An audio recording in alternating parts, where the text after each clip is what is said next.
C'est un défaut qu'on a tous quand on se marie. Ah non, moi je dois avoir ma vie privée. Moi aussi j'avais ça au début de mon mariage.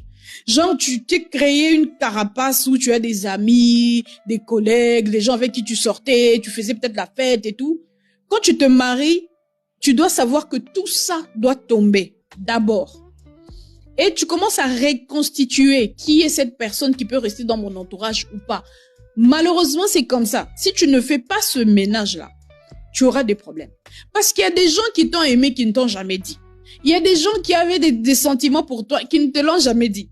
Alors, quand tu te maries, tu te débarrasses pas d'abord. J'ai débarrassé, peut-être c'est trop fort, mais tu ne les mets pas d'abord des côtés et commencez à trier qui est bon ou pas pour ma nouvelle relation. Vous aurez des problèmes.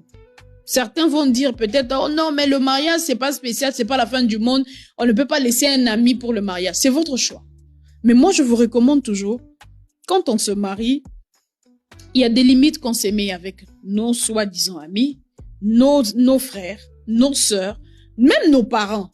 Il y a des limites qu'on met et qu'on ne franchit pas. La troisième personne n'apporte pas toujours le bon conseil, à moins que ça soit le Saint-Esprit.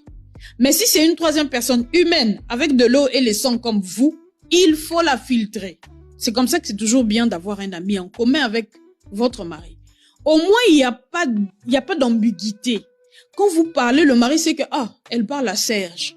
Ok. Serge est capable de dire à votre mari, j'ai parlé avec Charlène, elle m'a dit ça.